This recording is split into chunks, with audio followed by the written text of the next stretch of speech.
నమస్తే, welcome to KK news. నేను శ్రీదేవి. వైఎస్ఆర్ కాంగ్రెస్ పార్టీలో స్పష్టమైన మార్పు కనిపిస్తోంది. ఈ ఎన్నికల్లో ఓటమి తర్వాత కొన్ని ప్రాంతాల్లో పార్టీ శ్రేణులు ధైర్యంగానే పోరాటం చేస్తున్నాయి. నిన్న మున్సిపల్ ఉప ఎన్నికల్లో అదే స్పష్టమైంది. సాధారణంగా ఇటువంటి ఎన్నికల్లో అధికార పార్టీ ముద్ర ఉంటుంది. వారికి అన్ని విధాల అనుకూలంగా ఉంటుంది. ఆ సమయంలో అధికార పార్టీకి ఎదురుగా వెళ్లడం కష్టతరమైన పని. దాడులను ఎదుర్కోవడం, కేసులను ఫేస్ చేయడం అంత ఈజీ కాదు. కానీ వైఎస్ఆర్ కాంగ్రెస్ పార్టీ శ్రేణులు ఈ విషయంలో కొన్ని ప్రాంతాల్లో సక్సెస్ అయ్యాయి. తిరుపతిలో చివరి వరకు భూమన కరుణాకర్ రెడ్డి, ఆయన తనయుడు అభినవ రెడ్డి గట్టిగానే పోరాడారు.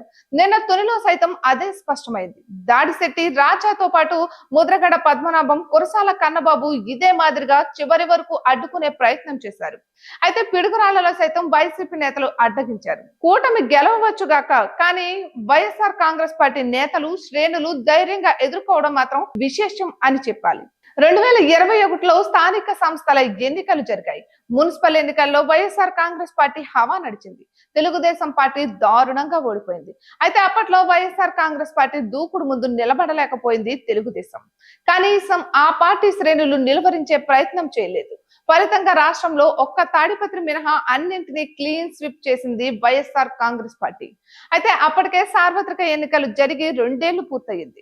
అయినా సరే అప్పటి అధికార పార్టీకి ఎదురుగా వెళ్లడానికి తెలుగుదేశం నేతలు భయపడ్డారు.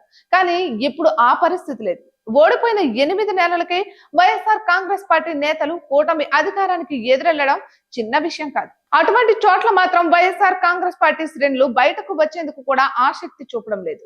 అయితే నాయకుడు ముందుగానే సరెండర్ కావడంతో వెనక నడిచేందుకు పార్టీ శ్రేణులు కూడా ఉండడం లేదు. అటువంటి చోట్ల వైఎస్ఆర్ కాంగ్రెస్ పార్టీ ప్రమాదంలో ఉందనే చెప్పాలి. అయితే ఏ కేసులు లేని వారు, ఒకవేళ ఉన్నా భయపడిన వారు, వ్యాపారాలతో సంబంధం లేని నేతలు మాత్రం స్వేచ్ఛగా తన వాయిస్ ను వినిపిస్తున్నారు.